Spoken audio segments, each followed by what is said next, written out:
ഇനിയിപ്പോൾ നമ്മൾ കാണാൻ പോകുന്നത് ഈ കാസലിൻ്റെ ഉള്ളിലുള്ള ഒരു വലിയൊരു ബാത്റൂമാണ്. ഇതിൽ ചൂടുവെള്ളവും തണുപ്പുവെള്ളവും ഒക്കെ വേർതിരിച്ച് വരുന്നൊരു സെറ്റപ്പൊക്കെ ഉണ്ട്.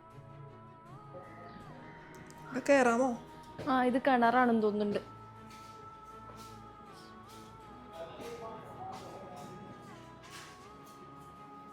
അത് കണ്ടോ, അതിൻ്റെ അടിയിൽ കൂടെ വെള്ളം വരുന്നുണ്ടോ? ഓ ബേബി, അതിലൂടെ ഇറങ്ങാൻ പറ്റും. ഇത് ശരിക്കും ഒരു ബാത്ടബാണ് കേട്ടോ അവർ യൂസ് ചെയ്തിരുന്ന പണ്ടത്തെ കാലത്ത്. ഒരു വലിയ ഇത് വീഡിയോയിൽ കാണുന്നോട്ടല്ല, അത് ഭയങ്കര വലിയതാണിത്. നല്ല രസമല്ലേ? ഉദർ സേവി ഫോട്ടോനായി പറ്റില്ലെന്ന് പറഞ്ഞാൽ ഇല്ല, പറ്റില്ല.